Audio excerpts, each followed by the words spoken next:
Paragraph 1. The bidding begins. They say the auction begins when the last heartbeat ends. Not with a scream, not with a funeral, not even with a whisper. Just a pause in the air. Like the universe itself holds its breath, waiting to see what price will be placed on a soul. It doesn't happen on Earth. Not really. It happens in the space between dreams and death, between forgetting and being forgotten. They call it the midnight market, a drifting realm of smoke and silk, where time leaks sideways and morality is a currency no one can afford. It's hidden in shadow, stitched between moments when lightning flashes and everything freezes for a fraction of a second. If you ever felt the world stop for a heartbeat, like a glitch in reality, you were close. Close to where souls are sold. Not every soul is auctioned. Most are sorted, filed, judged by whoever still sits in the thrones of light and fire, if they still sit there at all. But the rare ones, the strange ones, the ones that whisper, weep, or burn long after death, those are put up for sale. Only the highest bidders may enter. Warlords, tyrant kings, demons draped in human flesh, corporations with hearts made of algorithms. They bid not with coins, but with secrets, stolen years, and real things they should never have owned. Unborn memories, loyalty of nations, forbidden names, blood debts from gods. And in the center of it all, floating on chains of moonlight and bone, is the soul glass. A coffin-shaped crystal that holds the shimmering flicker of someone's life. What they loved, what they hated, what they could have become. Everything they were, compressed into an essence that pulses to the rhythm of who they almost became. This time, something went wrong. The bidding was supposed to be closed. A restricted soul, one marked not for sale.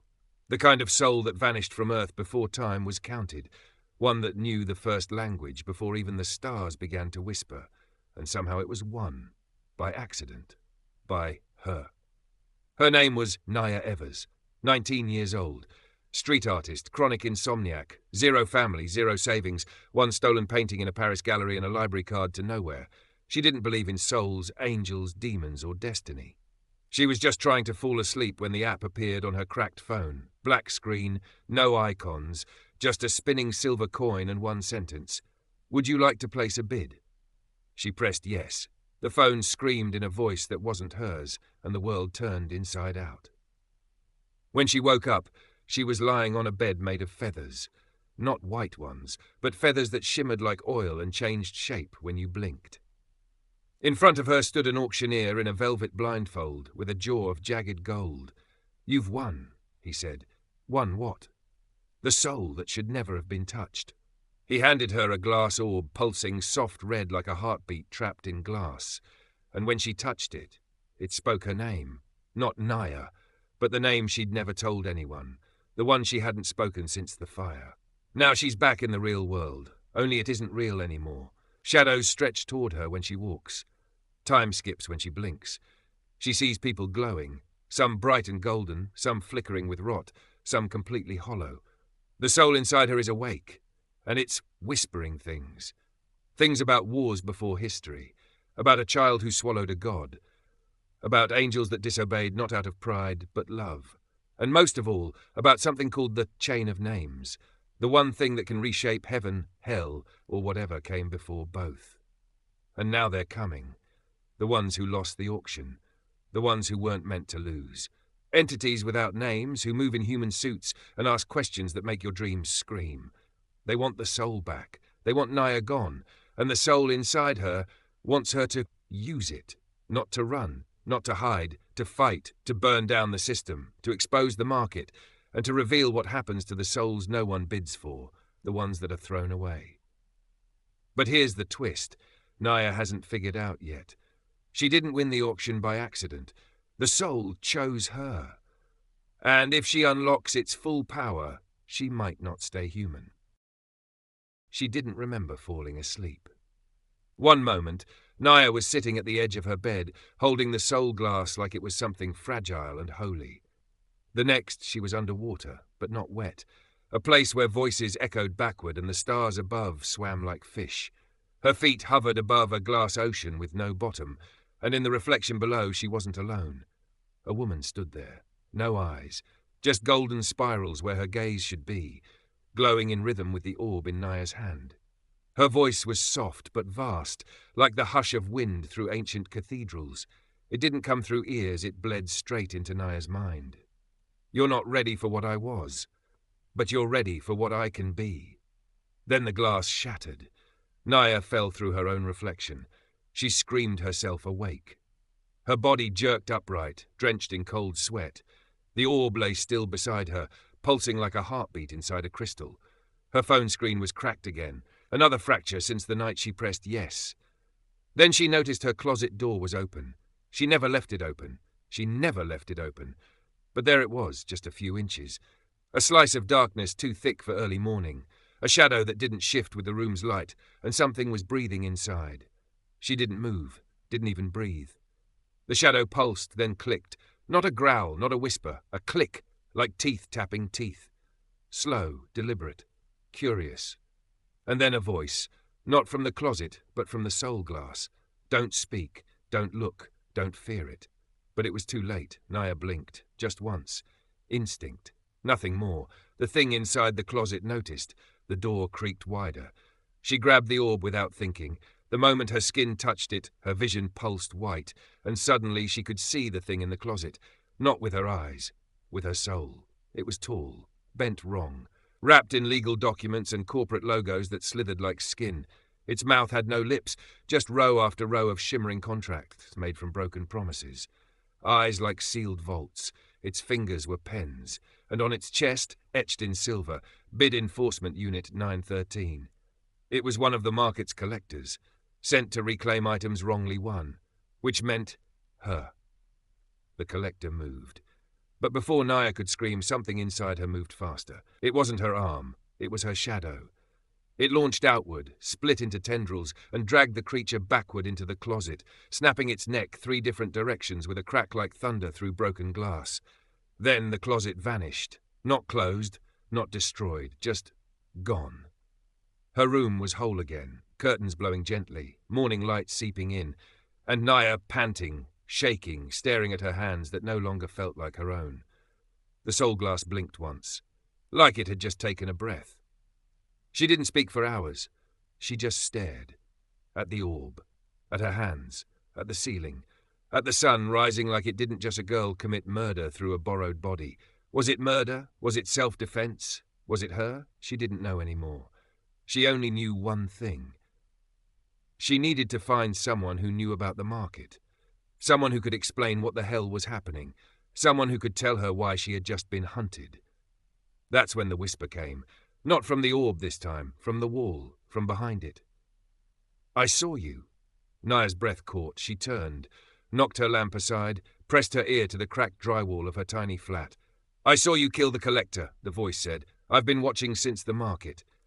I can help you, but we have to move, before the second wave comes." She couldn't tell if it was male or female, young or old. But it was calm, too calm. "I'm not opening the door," she whispered back. "You won't have to."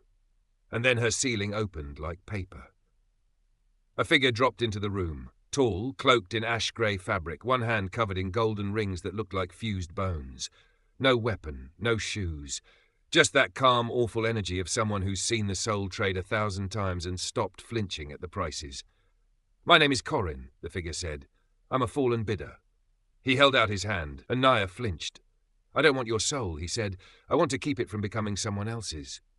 And for a moment, the soul glass glowed brighter, as if it recognized him. Corin looked at the orb with fear, real fear, like a man seeing a ghost that wasn't supposed to walk anymore. You're the one they locked away." Then, to Naya, "You have no idea what you're carrying." The lights flickered, and 3 new shadows crawled from beneath the floor.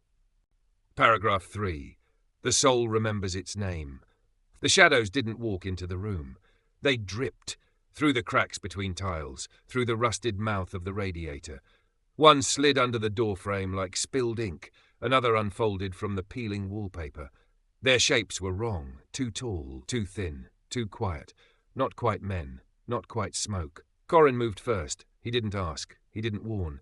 He threw a ring, gold crooked, sharp at the edges, and it shattered midair into 1,000 shards that rearranged into a glowing glyph above his hand. The air bent, light bled backward. The floor split beneath the shadows as he whispered a phrase not made for mortal tongues. "Return to the price unpaid." One of the shadows screamed, its voice like teeth chewing electricity. But it kept coming. Naya stepped back. The orb pulsed in her hand. Once, twice, then it went silent. "Use me." The voice was inside her again. Not a whisper this time, but a hum that vibrated inside her bones. "Use me or you will die." She didn't know what it meant, didn't know how, but her fear cracked something inside her, and the moment she whispered yes, the soul responded. Not with fire, not with light, with silence. Time stopped. She blinked and the shadows were frozen mid-step, Corin mid-swing. The city outside her window hanging still, as if held between frames of film. And then she saw it. The real soul. Not the glass, not the orb, but the being inside. Floating above the ground, a woman made of smoke and starlight, her face blurred, always shifting. But her voice held thunder, calm, old thunder. "You are my carrier now, but you are also my choice." "Who are you?"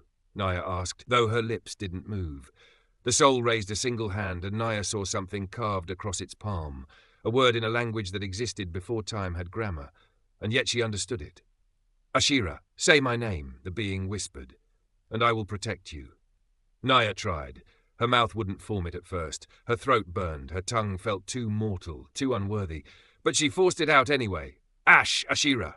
The world cracked. Time resumed, but not like before. This time, it howled. A wind burst from the orb in Naya's hand. No color, no flame, just pure force. The kind that rips truth from lies, light from shadow. The glyphs Corin had thrown glowed blinding white, and then shattered completely. The shadows screamed, and one by one they were peeled apart. Not killed, erased. Gone, as if they'd never been shaped, never been born, never drawn into flesh. Corin stumbled back, shielding his eyes. When it was over, the room was in ruin. The floor cracked, paint peeled, the glass windows sucked inward like breath and froze in mid-break. Naya stood at the center, eyes glowing, soul glass in hand, power humming through her fingertips like liquid thunder. And Ashira was inside her now. Corin knelt, not out of worship, out of fear. "You spoke her name," he whispered. "Do you know what you've done?" Naya didn't answer. Couldn't. Ashira's presence still vibrated through her. She could feel her thoughts, her past, her memories flickering like old film reels. Images. A throne made of screaming stars, a sword wrapped in chains, a betrayal carved in the sky, a kiss that ended a galaxy, and the sound of a market bell tolling, a billion souls falling silent. "She was the one who ended the first auction," Corin said, finally rising, "the one who burned the Book of Names." "Why is she in me?" Naya asked. Her voice felt older. "Because they buried her in the only place no one would look," Corin said, "inside the last soul that hadn't been bought." "You." Corin paced now, agitated, trying not to look directly at the orb. "She was too powerful," he muttered.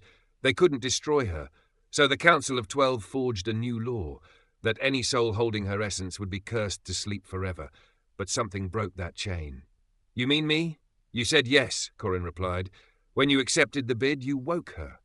Outside, thunder cracked, not from clouds, from silence. Corin went still. "They found us," he said, voice low. "Not collectors this time. Worse." "Worse? They'll send clocks now." Naya blinked. "Clocks? They walk backward through time," Corin whispered, "and erase you before you ever touch the orb." Then he turned, hands glowing again, forming another glyph in the air. "We have to go." Ashira's voice filled Naya's thoughts once more, softer now. "You are not ready, but the world will not wait. Let me show you where I died. Let me show you who betrayed me. Let me show you how to end the market." Paragraph 4. Ashira's memory. The first thing Naya felt was weightlessness. Not like floating, not like flying. Something deeper. Like her body was no longer a body, but a thought drifting between layers of dream and death. The second thing she felt was cold betrayal. Not her own. Ashira's. "Let me show you where I died," the voice echoed through her mind. "Let me show you why they buried me in silence." The light around Naya collapsed inward like paper curling into fire. When it cleared, she stood at the edge of a ruined temple, walls carved from star metal, bleeding ancient glyphs that shimmered like live electricity. Above her, 2 moons hung side by side, one bleeding into the other like ink spilled in water. The sky was wrong. The air was louder than silence, and the world was grieving. She turned, and there, standing barefoot on a raised platform of bone-white stone, was Ashira, fully formed, not smoke, not a whisper, but flesh, dark, radiant, terrifying in her grace. Her hair was a halo of serpents made of gold flame. Her eyes were twin galaxies collapsing in slow motion. And around her stood 12 figures, each draped in a different element. One in shadow, one in blood, one in gears and metal, one in black sand, one in woven light, one in a mirrored mask, one with no skin, one made of law, one with 3 faces, one wrapped in hunger, one humming with stolen prayers, and the last, the only one who smiled. The Council of 12. Ashira was on trial, not for murder, not for blasphemy, for something worse in their eyes, compassion. She let the unchosen touch the book, one of them said. She whispered freedom to the enslaved, another growled. She broke the price of blood, a third wept, as insects crawled from its ears. Ashira didn't defend herself. She only looked at them, not with fear, not with anger, with pity, and said one sentence that made the wind fall silent. You only rule because the stars haven't remembered who they loved. The council struck in unison, 12 divine punishments, each laced with betrayal. Light turned to chains, time reversed into swords, shadow wrapped around her heart. Ashira fell, not screaming, singing, a song about rebirth, about rain on forgotten graves, about the scream of children never born, a lullaby for the lost. And as her body burned, her soul did not scatter, it split, and one shard, the brightest, slipped away. It fell through time, through death, through the skin of the world, and into the body of a girl who painted on broken walls, into Naya. Naya gasped. Her eyes shot open, and the memory vanished like steam on glass. She was back in her broken room. Her heart raced. Her breath came in sharp knives. Her hands trembled with fire she couldn't control. Ashira's words lingered like thunder after lightning. They feared my mercy more than my rage. Now they'll fear you too. Corin stood by the shattered window, whispering into a ring that pulsed with soft blue light. His eyes were hard now, focused. They're here, he said, and then she heard it, the sound of ticking. Not from a clock on the wall, not from a phone, from the air. Every tick made her skin crawl. Every tick felt like a piece of her memory slipping sideways. She turned and saw them. The clocks. They didn't walk, they rewound. Each step they took played time in reverse. Glass healed, dust returned to shelves. The bruise on Naya's elbow vanished. Corin's glyphs faded like memories erased from a diary. There were 3 of them. No eyes, faces like static, limbs that moved like marionettes made from old calendars. Their bodies were wrapped in thin strips of glowing parchment, each one covered in dates that never happened. They were time assassins, enforcers sent by the council when collectors failed. Their goal wasn't to kill, it was to remove. Corin drew a blade from beneath his coat, not steel but a blade made of memory. It glowed with half-remembered laughter and distant sorrow.